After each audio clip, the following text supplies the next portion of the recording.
जय श्री गणेश। आगे तो करते हैं। हेडलाइन है भगवान शिव के लिंग एवं साकार विग्रह की पूजा के रहस्य तथा महत्व का वर्णन। सूर्य जी कहते हैं, सौनक, जो श्रवण कीर्तन और मनन इन तीनों साधनों के अनुष्ठानों में समर्थ न हुआ, भगवान शंकर के लिंग एवं मूर्ति की स्थापना करके नित्य उसकी पूजा करे तो संसार सागर से पार हो सकता है। वंचना अथवा छल न करते हुए अपने सत्य के अनुसार धनराशि ले जाए और उसे शिवलिंग अथवा शिव मूर्ति की सेवा के लिए अर्पित कर दे। साथ ही निरंतर उस लिंग एवं मूर्ति की पूजा भी करे। उसके लिए भक्तिभाव से मंडप, गोपुर, तीर्थ, मठ एवं क्षेत्र की स्थापना करे तथा उत्सव रचाए। वस्त्र, गंध, पुष्प, धूप, दीप तथा पुआ और शाक आदि व्यंजनों से युक्त भात के भोजन, भक्ष्य भोजन अन्न नैवेद्य के रूप में समर्पित करे। छत्र, ध्वजा, भोजन, चामर तथा अन्य अंगों सहित राजोपचार की भांति सब समान भगवान शिव के लिंग एवं मूर्ति चढ़ाए। प्रदक्षिणा, नमस्कार तथा यथाशक्ति जप करे। आवाहन से लेकर विसर्जन तक सारा कार्य प्रतिदिन भक्तिभाव संपन्न करे। इस प्रकार शिवलिंग अथवा शिव मूर्ति में भगवान शंकर की पूजा करने वाला पुरुष श्रवणादि साधनों का अनुष्ठान न करे तो भी भगवान शिव की प्रसन्नता से सिद्ध प्राप्त कर लेता है। पहले के बहुत से महात्मा पुरुष लिंग तथा शिव मूर्ति की पूजा करने माँ से भवबंधन से मुक्त हो चुके हैं। ऋषि ने पूछा, मूर्ति में ही सर्वत्र देवताओं की पूजा होती है, लिंग में नहीं? बल्कि भगवान शिव की पूजा सब जगह मूर्ति में और लिंग में भी क्यों की जाती है? तब सूर्य जी ने कहा, मुनीश्वरों, तुम्हारा यह प्रश्न बड़ा पवित्र और अत्यंत अद्भुत है। इस विषय में महादेव जी ही वक्ता हो सकते हैं। दूसरा कोई पुरुष कभी और कहीं भी इसका प्रतिपादन नहीं कर सकता।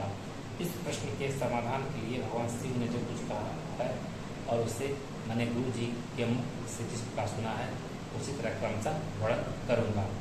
एकमात्र भगवान शिव ही ब्रह्म रूप होने के कारण निष्कल निराकार कहे गए हैं। रूपवान होने के कारण उन्हें सकल भी कहा गया है, इसलिए वे सकल और निष्कल दोनों हैं। शिव के निष्कल और निराकार होने के कारण ही उनकी पूजा का आधारभूत लिंग भी निराकार ही प्राप्त हुआ है, अर्थात शिवलिंग शिव के निराकार स्वरूप प्रतीक है। इसी तरह शिव के सकल या साकार होने के कारण उनकी पूजा का आधारभूत विग्रह साकार प्राप्त होता है, अर्थात शिव का साकार विग्रह उनके साकार स्वरूप का प्रतीक होता है। सकल और अकल समस्त अंग आकार सहित साकार और अंग आकार से सर्वथा निराकार रूप होने से ही वे ब्रह्म सत्य से कहे जाने वाले परमात्मा हैं। यही कारण है सब लोग लिंग कर निराकार और मूर्ति साकार दोनों में ही सदा भगवान शिव की पूजा करते हैं। शिव से भिन्न जो दूसरे देवता हैं वो साक्षात ब्रह्मा नहीं है, इसलिए कहीं भी उनके लिए निराकार लिंग नहीं उपलब्ध होता। पूर्व काल में बुद्धिमान ब्रह्मपुत्र संतकुमार मुनि ने मंदराचल पर नंदिकेश्वर से इसी प्रकार प्रश्न किया था। संत कुमार जी बोले, भगवान शिव से भिन्न जो देवता हैं उन सबकी पूजा के लिए सर्वत्र प्रायः वेद मूर्ति मात्र अधिक संख्या में देखा और सुना जाता है। केवल भगवान शिव की पूजा में लिंग और वेद दोनों का उपयोग देखने में आता था।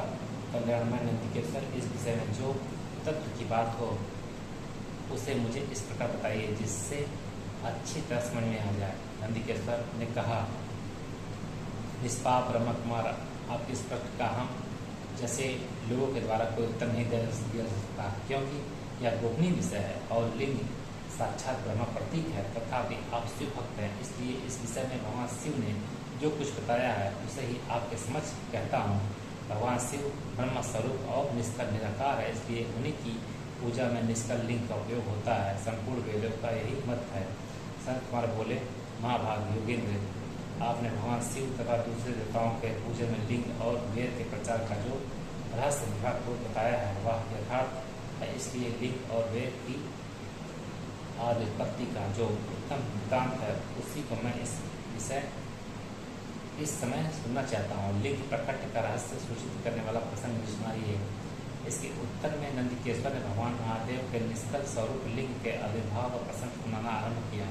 उन्होंने ब्रह्मा तथा विष्णु के विवाह, देवताओं की वैदिकता, चिंता, देवताओं का दिव्य कला से स्थिकर परिभ्रमण, उनके द्वारा चंद्रशेखर महादेव का स्मरण, देवताओं से प्रेरित हुए महादेव जी का ब्रह्मा और विष्णु के विवाद स्थल में आगमन और दोनों के बीच में विस्कल आदि अंतरहित भीषण अग्नि स्तंभ के रूप में उनका आविर्भाव आदि प्रसंगों की कथन तदंतर की ब्रह्मा और विष्णु दोनों के द्वारा उस ज्योतिमय स्तंभ की ऊंचाई और गहराई का था लेने की चेष्टा एवं कीर्ति पुष्प के श्राप वरदान आदि भी सुनाए।